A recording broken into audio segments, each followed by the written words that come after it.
Greetings 12th class political science students. Welcome back to our channel. Hope you all are doing great. And today we are here back with the NCERT solution for the chapter regional aspirations. We have completed the chapter in 13 parts and I think chapter is completely clear to all of you. And this is the time for the exercise part. So let us start now. So first question is given to you and it is match the following. On the left side what is given to you? Nature of regional aspirations. मतलब कौन सी demand उठ रही थी on the basis of region specially.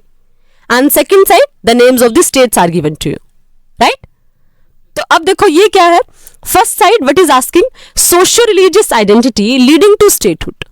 यानी ऐसा state आपको identify करना है जहां पर सोशल बेसिस पे, रिलीजियस बेसिस पे आइडेंटिटी के लिए डिमांड उठी और वो बाद में किस में कन्वर्ट हुआ? स्टेट में. राइट? तो हम लोगों ने क्या स्टडी किया था? याद आ रहा आपको कंटेक्स्ट पंजाब वाला? राइट? जब हम लोगों ने क्या पढ़ा था कि इतने सारे इश्यूज भी हुए, उन्होंने डिमांड कर दी कि हमें तो लिंग्विस्टिक बेसिस पे सेपरेट से मतलब अलग से आइडेंटिटी चाहिए. तो what was that? That was Punjab. Right? यही डिमांड उठ रही थी ना. तो फाइनली क्या हो गया? 1 नवंबर को पंजाब से क्या कर दिया? सेपरेट कर दिया हरियाणा और हरियाणा को एक अलग स्टेट बना दिया. और पंजाब जो लोग डिमांड कर रहे थे कि हमें सोशल बेसिस पे, रिलीजियस बेसिस पे अलग से स्टेटहुड एक मिलना चाहिए, तो they were able to get. Right? After that linguistic identity and tensions with centre. अब ऐसा कौन सा स्टेट था जहां पर लिंग्विस्टिक मतलब लैंग्वेजेस के बेसिस पे उन्होंने आइडेंटिटी की डिमांड की और उनकी प्रॉब्लम्स क्रिएट हुई, टेंशंस क्रिएट हुई विद द सेंटर. अब ऐसा कौन सा स्टेट था जिन्होंने लिंग्विस्टिक बेसिस पे डिमांड की थी? तो of course that was Tamil Nadu. क्योंकि हम लोगों ने पूरा का पूरा कॉन्फ्लिक्ट स्टडी किया था ना, जब तमिल पीपल ने एंटी हिंदी उन्होंने प्रोटेस्ट किया था. राइट? यू हैव अंडरस्टूड ना? रिमेंबर? मतलब हम लोगों ने क्या पूरा का पूरा इशू स्टडी किया था कि वहां पर क्या हो रहा था? There was demand that lot of the people of the country they are not able to understand Hindi, and if they are not able to understand, so how the national language can be Hindi? So the people were protesting against it. So the state was Tamil Nadu. Right? और उन्होंने of course वहां tensions create हुई with the center also because those people were not accepting it. Got it? After that regional imbalance leading to demand for statehood. अब regional imbalance हुए और फिर क्या हुई? अलग से statehood की डिमांड उठना शुरू हो गई. मतलब लोगों को ये लगा कि हमारा ना प्रॉपर डेवलपमेंट नहीं हो रहा, रीजनल इम्बैलेंसेस आर देयर और इसलिए हमें किसकी डिमांड करनी है? अलग से स्टेटहुड की डिमांड करनी है. तो वो कौन सा था आपका? झारखंड एंड छत्तीसगढ़. राइट? मतलब जहां पर अलग से स्टेट की डिमांड बनी और फाइनली क्या हम लोगों ने पढ़ा कि स्टेट्स कैसे 14 to 28 हमारे स्टेट्स बन गए. वो तो 29 हो गए थे बट बाद में हमने क्या कर दिया? जम्मू कश्मीर को यूनियन टेरिटरी में कन्वर्ट कर दिया. तो मतलब 14 to 28 की ट्रेवल. राइट? तो जहां पर रीजनल इंबैलेंसेस की वजह से डिमांड उठी, that was Jharkhand and Chhattisgarh.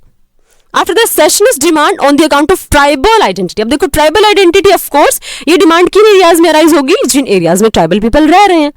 और ट्राइबल पीपल मोस्टली कहां रह रहे हैं? They are in the north eastern part of the country ना. तो of course this demand will be in the Nagaland and Mizoram. Right? I think clear. Now we are coming on the second question. Regional aspirations of the people of the Northeast get expressed in different ways. जो आप demand की बात करते हो ना, regional aspirations की बात करते हो, वो डिफरेंट वेज में एक्सप्रेस होती है.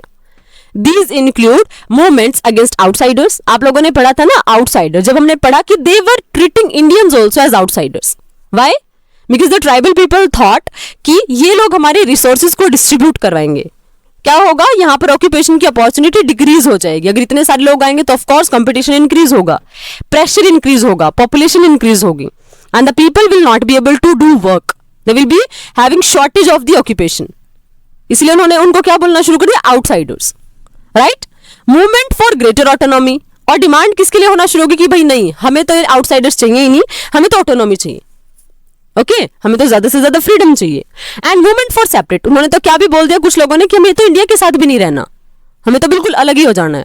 तो क्या होगा? There were the movements for separatism. Right? Secessionist movement हम लोगों ने पढ़ा था.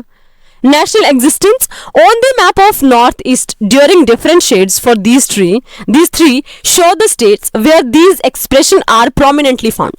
अब आपको मैप याद आ रहा है जो हम लोगों ने नॉर्थ ईस्ट का मैप बहुत बार डिटेल में डिस्कस किया कि यही जो पार्ट है हमारी कंट्री के, वहां पर बेसिकली क्या प्रॉब्लम होती थी? Tribal communities were living there. Along with that वहां पर कंसेप्ट था चिकन नेक का. राइट? मतलब 22 किलोमीटर का एरिया सिर्फ. इसलिए और जब क्या हुआ कि जब हमारी कंट्री में ना ये प्रॉब्लम्स चल रही थी बांग्लादेश के साथ, बांग्लादेश वॉर हुआ, मतलब बांग्लादेश के साथ वॉर नहीं, मतलब बांग्लादेश की फॉर्मेशन के लिए पाकिस्तान के साथ वॉर हुआ। उसके बाद क्या हुआ, बहुत सारे क्या हो गए, बहुत सारे हमारी कंट्री में लोग आके रहना शुरू हो गए। वो क्यों हुए? क्योंकि हमारी वहां से क्या था, वहां तो वॉर की सिचुएशन थी, तो ऑक्यूपेशन अपॉर्चुनिटी लेस थी, तो हमारी कंट्री में एकदम से क्या हुआ, पॉपुलेशन बहुत ज्यादा इंक्रीज हो गई। अलॉन्ग विद दैट सिर्फ वहीं से नहीं बल्कि इंडिया से भी कुछ लोग कहां जा रहे थे, नॉर्थ ईस्ट में जा रहे थे in the search of occupation. तो भी लोगों ने दोनों को, whether they were coming from India, whether they were coming from China, Bangladesh, Myanmar, Nepal also, तो उन लोगों ने क्या फील करना शुरू कर दिया, उनको आउटसाइडर्स बोलना शुरू कर दिया। तो आपसे वही कंटेक्स्ट पूछा गया कि कौन से स्टेट थे जहां पर ऐसी फीलिंग्स, ऐसे एक्सप्रेशन प्रोमिनेंट थे। तो स्टेट्स ऑफ कोर्स कौन से थे, north east, of course Tripura, Mizoram, Arunachal Pradesh, right. अब वो सारी की सारी चीजें आप लोगों ने चैप्टर में पढ़ी हुई हैं बड़े डिटेल से, राइट। अब उसके बाद I think second question clear. Now the third question, what were the main provisions of the Punjab accord. हमने पढ़ा था ना राजीव लोंगोवाल अकॉर्ड, हम लोगों ने पढ़ा था जिसको पंजाब अकॉर्ड भी बोलते हैं। तो उसके मेन प्रोविजंस क्या थे, उसमें मेन पॉइंट्स क्या क्या थे। In what way can they be the basis for further tensions between the Punjab and it's neighbouring states.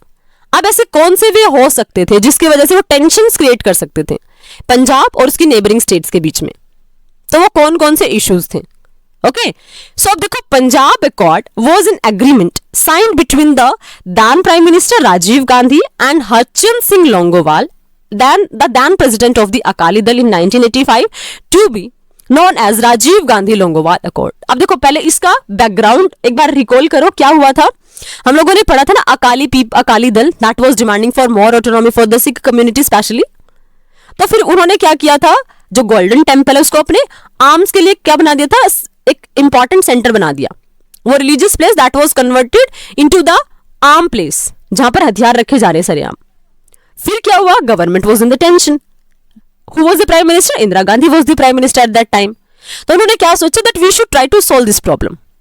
इसके लिए फिर उन्होंने क्या किया, जो पीपल, मतलब हम लोगों ने ऑपरेशन ब्लू स्टार पढ़ा था ना, यानी अब देखो क्यों हो रही थी सारी की सारी चीजें, because Pakistan was helping all those anti national sentiments.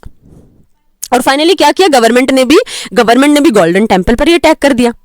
अब जब गोल्डन टेम्पल पर अटैक हुआ तो finally the sentiments of those people, Sikh people specially Sikh community, they were greatly hurt, right. तो फिर उन्होंने भी क्या करना शुरू कर दिया, काउंटर अटैक करने शुरू कर दिए। और फाइनली अटैक का विक्टिम सबसे बड़ा कौन हुई, Indira Gandhi herself, she was assassinated. जैसे उनका असैसिनेशन हुआ तो फिर क्या हुआ, ऑफ कोर्स लोगों ने क्या फील करना शुरू कर दिया, that Sikh community is responsible for the assassination of Indira Gandhi. और पूरी की पूरी कंट्री में सिखों के अगेंस्ट में वायलेंस होना शुरू हो गई। और जैसे ही वायलेंस शुरू हुई तो मतलब लोगों ने सॉफ्ट टारगेट बनाना शुरू कर दिया सिख लोगों के मेल फैमिली मेंबर्स को, राइट। फिर फाइनली क्या हुआ कि लोगों ने कोशिश की but even then peace was not able to maintain, right. और ये सिचुएशन ऐसी ही चलती रही। लेकिन फिर क्या होता है कि हमारी जो सेंट्रल गवर्नमेंट है ना, वहां पर चेंज आता है, because after the death of Indira Gandhi of course the new prime minister was required. और वो पर्सन कौन बने, he was the our next prime minister, that was mister Rajiv Gandhi. But as we see in lot of the aspects, उन्होंने हमेशा क्या कोशिश की है, he has tried to make a balance, right. हम लोगों ने नॉर्थ ईस्ट के जितने भी इश्यूज पढ़े, पंजाब का इशू पढ़ा, तो उन्होंने क्या करने की कोशिश की, हमेशा पीस मेंटेन करने की कोशिश की। तो उन्होंने फाइनली क्या किया, जब उनको दिखा कि कंट्री में पीस मेंटेन हो ही नहीं पा रही है, तो फाइनली उन्होंने क्या सोचा, that negotiation is the better manner और you can say better solution. तो फाइनली उन्होंने क्या किया, एक एग्रीमेंट, अकॉर्ड मतलब एग्रीमेंट ही होता है, साइन किया किसके साथ, लोंगोवाल के साथ, हरचंद सिंह लोंगोवाल, जो क्या थे, प्रेसिडेंट थे अकाली दल के, right. I hope story is clear. और फिर उसको क्या बोला जाता है, जिसको बोला जाता है Rajiv Gandhi Longowal accord.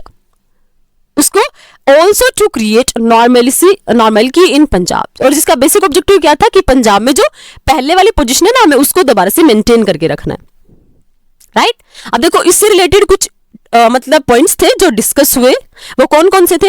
Chandigarh would be transfer to Punjab, मतलब चंडीगढ़ को फुल्ली, अब देखो आज आप लोग देख पा रहे हो पंजाब और हरियाणा के बीच में डिस्प्यूट्स चलते रहते हैं, और रीजन इज दैट क्योंकि हमारे इश्यूज जो है ना कुछ आज तक ऐसे लटके हुए हैं। जैसे कि चंडीगढ़ का इशू हो गया, मतलब हरियाणा वालों की खुद की सेपरेट एक टाइप से, ना हरियाणा वालों की ना पंजाब वालों की, अलग से कैपिटल भी नहीं है, हाई कोर्ट दोनों का एक है। तो मतलब क्या है, ये डिसाइड हुआ था कि जो चंडीगढ़ है ना वो पंजाब को ट्रांसफर कर दिया जाएगा, okay. To appoint a separate commission to resolve border disputes between Punjab and Haryana. और ये क्यों हुआ था, क्या बोला था एक टाइप से कि हम क्या करेंगे, एक सेपरेट कमीशन बनाएंगे किसके रिगार्डिंग, ताकि जो बॉर्डर डिस्प्यूट्स है ना पंजाब और हरियाणा के बीच में उनको सोल्व किया जा सके, वो उनको भी बोला गया था। After that to set up tribunal to settle down the sharing of Ravi Beas river water among Punjab Haryana and Rajasthan. उसके अलावा हमने क्या पढ़ा था, there were water disputes also in lot of the parts of the country, but यहाँ पंजाब का कंटेक्स्ट पढ़ रहे हैं। तो रावी व्यास का जो वाटर था उसके डिवीजन को लेकर भी क्या चल रहा था, प्रॉब्लम्स चल रही थी पंजाब हरियाणा और राजस्थान के बीच में। तो फिर क्या बोला गया कि हम एक ट्रिब्यूनल बनाएंगे और जिसका काम क्या होगा, इस वाटर डिस्प्यूट को सोल्व करेगा, right. After that to provide agreement for compensation to better treatment of those affected by militancy in Punjab. और फाइनली हम लोगों ने क्या फील किया, क्योंकि देखो क्या फील हो रहे थे, आप लोगों ने पढ़ा था ना 2005 में doctor Manmohan Singh he felt regretted, उन्होंने रिग्रेट फील किया था ना, क्यों, क्योंकि जिस तरीके से सिख लोगों को सॉफ्टली टारगेट बनाया गया, मारा गया है ना, तो उन चीजों की वजह से क्या हो रहा था, उन्होंने रिग्रेट फील किया, उन्होंने माफी भी मांगी थी, राइट। तो अब उन्होंने क्या बोला राजीव गांधी जी ने कि हम बेटर ट्रीटमेंट के लिए हम कंपेंसेशन मनी प्रोवाइड करवाएंगे, ताकि उन लोगों के साथ, क्योंकि उन लोगों ने बहुत कुछ टॉलरेट किया है, तो उन लोगों को जिन्होंने सब कुछ टॉलरेट किया, we will be providing them compensation money. After that to withdraw the armed forces special power act in Punjab. और क्यों, ये देखो सिचुएशन क्यों हो रही थी, सिचुएशन इसीलिए हो रही थी क्योंकि अगर वहां पे इतनी सारी चीजें हो रही थी तो इंडिया ने भी आर्मी वहां पे डाली हुई थी, तो मतलब आर्मी को जो आर्म्ड फोर्सेस है ना उनको वहां से विड्रॉ कर दिया जाएगा, क्योंकि जब आर्मी निकलेगी तभी एक्चुअल में पीस मेंटेन हो पाती है, राइट। तो फाइनली क्या होना शुरू हो गया कि फाइनली हम लोग ये करेंगे, बट फिर देखो, but peace could not be established easily in Punjab and resulted as follows. हालांकि आज तक भी कुछ इशू ना ऐसे ही लटके पड़े हैं, हमने जैसे चंडीगढ़ का इशू देखा, तो पीस इजीली मेंटेन नहीं हो सकी, और उसके क्या रिजल्ट है, it led to many excesses by police and violation of human rights. क्योंकि हमेशा क्या है कि हमेशा पुलिस ने बहुत एक्सेसिव वे में अपनी पावर्स को यूज किया, और ह्यूमन राइट्स का बड़े अच्छे से वायलेशन हुआ, बहुत लार्ज स्केल पे वायलेशन हुआ।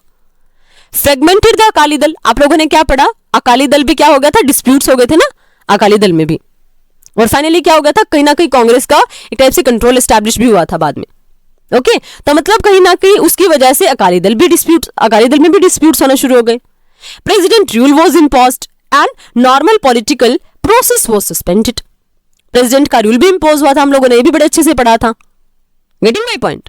उसके बाद फिर क्या हो गया था, नॉर्मल पोजीशन जो थी, नॉर्मल प्रोसेस थी, वो सारी सस्पेंड हो गई। So hence the political process could not be restored in the atmosphere even during elections in 1922. Only 24 electors turned into the vote. मतलब जब 1992 के इलेक्शंस हुए तो भी सिर्फ 24% लोगों ने वोट डाली। क्यों डाली? क्योंकि उन लोगों को हमारे कंट्री के कहीं ना कहीं जो डेमोक्रेटिक इंस्टीट्यूशन थे ना उसमें ट्रस्ट ही नहीं रहा था, because they were tolerating a lot of things for long time period, इसलिए उनको पीस में ट्रस्ट ही नहीं रहा that piece can be maintain in the Punjab also. So consequently about mentioned added to tensions between Punjab and its neighboring states। और यही सारी चीजें थी जिन्होंने क्या कर दिया कि जो मतलब आज भी देखोगे आप, जो चंडीगढ़ का इशू वो सोल्व नहीं हुआ, तो आज भी हरियाणा पंजाब में इश्यूज चलते रहते हैं, राइट। तो इसीलिए क्या है, जो यही पोजीशन था, जो सारी सिचुएशन थी ना, ये रिस्पॉन्सिबल है कि आज भी हम लोग टेंशन देख पा रहे हैं between Haryana, Punjab and the Rajasthan also, मतलब स्पेशली जो पंजाब की नेबरिंग स्टेट्स होती हैं उसमें, right. After that, next is why did the Anandpur Sahib resolution became controversial? जो आनंदपुर साहिब रेजोल्यूशन है ये क्यों एक टाइप से कंट्रोवर्शियल बन गया, तो अब देखो पहले तो इसको अंडरस्टैंड करो क्या था ये। Anandpur Sahib resolution was passed at the conference of Akali Dal at Anandpur Sahib in 1973। Anandpur Sahib resolution था जिसको पास किया गया था अकाली दल की कॉन्फ्रेंस में। आनंदपुर साहिब में आप आनंदपुर साहिब मतलब कॉरिडोर भी सुना होगा ये, राइट, जो हमारी न्यूज में रहता है, काफी चर्चा में रहता है। तो 1973 में रेजोल्यूशन पास कर दिया। कॉन्फ्रेंस किसकी हुई थी? अकाली दल की कॉन्फ्रेंस हुई थी। सो देखो इसके गोल्स क्या क्या थे। इसके गोल्स थे to ascertain regional autonomy and to redefine centre state relation. Basically जो ऑब्जेक्टिव था वो ऑब्जेक्टिव क्या था कि रीजनल ऑटोनॉमी को मेंटेन करके रखना है, रीजनल ऑटोनॉमी को गेन करना है, और जो स्टेट और सेंटर्स के रिलेशंस होते हैं ना, सेंटर और स्टेट्स के रिलेशन है, उसको दोबारा से रीडिफाइन करना। देखो रीजनल एस्पिरेशन चैप्टर पढ़ रहे हो तो ऑफ कोर्स हमेशा डिमांड्स किसके लिए उठ रही हैं? हमेशा डिमांड उठ रही है स्टेट्स को ज्यादा से ज्यादा ऑटोनॉमी देने के लिए। तो every important agreement will be talking to redefine the centre state relation specially, ताकि स्टेट ज्यादा ऑटोनॉमी गेन कर सकें, राइट। Sikh aspiration aim at bolbala, मतलब dominance of the Sikh. Sikh aspiration का मतलब क्या होना चाहिए कि सिखों का डोमिनेंस होना चाहिए, स्पेशली जब रीजनल बेसिस पे बात करते हो तो ऑफ कोर्स वो लोग बोलते हैं कि हमारा कल्चर और रिस्पेक्टेड होना चाहिए। आज भी आप लोग देखते हो ना कि सिर्फ यही कम्युनिटी हमारी कंट्री की ऐसी है जिनके वो 5 होते हैं ना, कि फॉर एग्जांपल कोम वो रख सकते हैं, कृपान वो लोग रख सकते हैं, कड़ा वो लोग रख सकते हैं, है ना। तो वो सारी की सारी चीजें क्यों? Because they are able to get it as the religious symbol. और ये सारी चीजें उनको ऐसे नहीं मिली, they had to fight lot for that. और इसलिए इन्होंने देखो क्या किया कि हमारा बोलबाला होना चाहिए, डोमिनेंस होना चाहिए एस्पिरेशंस का सिखों की। It could also be interpreted as a play for separate Sikh nation despite of federal spirit. मतलब आप लोग अगर खालिस्तान की डिमांड सुनते हो, है ना, खालिस्तान की डिमांड इसीलिए तो उठती है क्योंकि वो चाह रहे कि हमें तो इंडिया के साथ रहना ही नहीं, हमें तो क्या बनाना है, हमें तो एक सेपरेट सिखों का नेशन बनाना है, हमें तो फेडरल स्पिरिट के अंदर रहना ही नहीं है, राइट। लेकिन इसकी ये कुछ ऐसी डिमांड थी कि क्या सेंटर स्टेट रिलेशन तो दोबारा से रिस्ट्रक्चर होने चाहिए, रिडिफाइन होने चाहिए, सिखों का डोमिनेंस, सिखों के एस्पिरेशंस का डोमिनेंस होना चाहिए, इसके अलावा जो सिख है ना उनका सेपरेट नेशन होना चाहिए। फेडरल स्पिरिट के according they were not having trust, but it became controversial due to following reason. लेकिन कुछ भी चीज हमारी कंट्री में इतनी इजीली तो नहीं चलेगी ना, so it was also controversial. On which basis it was controversial? अब देखो क्यों था। Due to lack of popularity of Akali Dal resolution had a united appeal. मतलब देखो क्या हुआ, पॉपुलैरिटी नहीं थी इसलिए ये यूनाइटेड अपील कर नहीं पाया एक टाइप से, इस वजह से इसकी पॉपुलैरिटी कहीं ना कहीं इतनी ज्यादा नहीं इंक्रीज हो पाई। उसके अलावा Akali government was dismissed in 1980s, it lost its importance. और जब अकाली दल इन सारी डिमांड्स को रख रहा था, अकाली दल कहां चला गया, पावर से डिसमिस हो गया 1980s में। तो now who will be putting these demands in front of the government? No one will be putting ना। तो फाइनली क्या हो गया, जब अकाली गवर्नमेंट डिसमिस हुई तो इस मूवमेंट ने भी कहीं ना कहीं, इस रेजोल्यूशन ने भी अपना इंपॉर्टेंस लूज कर दिया। Okay, after that Akali Dal launched a movement on the distribution of water between Punjab and it's neighbouring states. और अकाली दल ने एक मूवमेंट शुरू किया, लॉन्च किया, किसके ऊपर? Distribution of water disputes. किसके बीच में? पंजाब और उसकी नेबरिंग स्टेट्स के बीच में, कि वाटर कैसे डिस्प्यूट होना चाहिए, सॉरी वाटर कैसे डिस्ट्रीब्यूट होना चाहिए, डिस्प्यूट नहीं। Okay, after that movement went into the hands of the extremist elements from the moderate Akalis and converted into armed insurgency, for which Anandpur Sahib resolution considered responsible. अब क्यों? क्योंकि देखो finally क्या हो गया, कुछ लोग तो क्या कर रहे थे, they were demanding peacefully कि ये चीजें होनी चाहिए, है ना। देखो आप लोगों ने दोनों टर्म्स पढ़ी थी, मॉडरेट्स और एक्सट्रीमिस्ट भी। मॉडरेट कौन से पीपल होते हैं? They are demanding in the peaceful method, right. वो हमेशा रिक्वेस्ट करते हैं, they are writing letters to the government कि हमारी ये डिमांड्स फुलफिल होनी चाहिए। These are the people who are called moderates.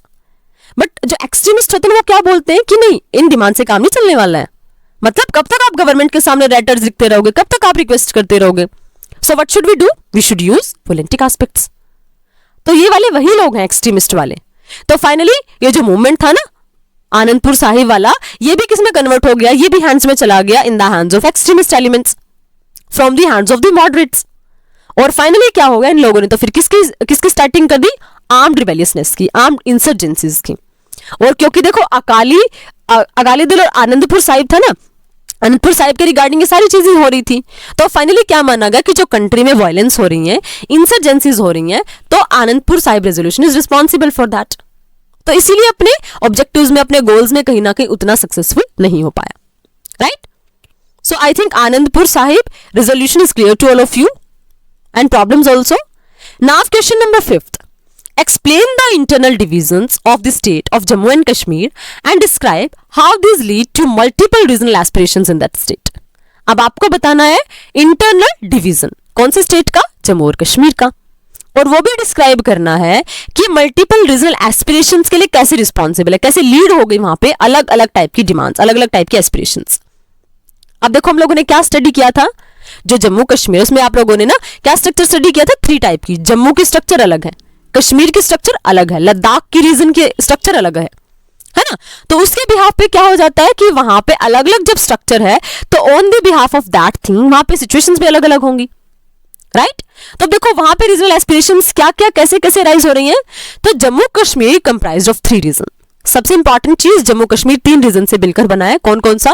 सबसे पहले जब आप बात करते हो कश्मीर की, तो Kashmir region is Kashmir valley. उसके बाद consisting Kashmiri speaking and mostly Muslim with a Kashmiri speaking Hindi minority.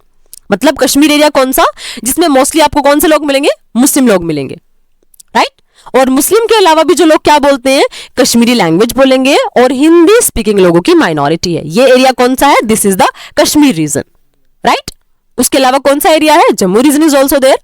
तो Jammu region consists of Hindu, Muslim, Sikh and speaker of various languages in the areas of footland planes.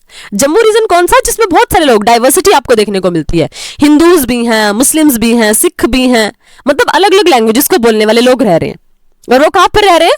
Foot hills में, मतलब जो हिली एरियाज है उसके foot में, मतलब उसकी तलहटी में, और प्लेन्स एरियाज में। क्योंकि अगर आप जम्मू का देखते हो ना, तो जम्मू का और जो नदर्न स्टेट्स हैं हमारे, उसमें कोई ज्यादा डिफरेंस आपको नजर नहीं आता, ना टेम्परेचर में, ना ही जो लोकेशन है, ना ही वहां की जो कम्युनिटीज है उसमें। All of the things are almost similar, right. तो जम्मू कौन सा रीजन है? जिसमें हिंदूज भी हैं, मुस्लिम भी हैं, सिख भी हैं, और सारी लैंग्वेज बोलने वाले भी लोग रह रहे हैं। और वो कहां रह रहे हैं? फुटहिल्स में भी रह रहे हैं और प्लेन्स में भी रह रहे हैं।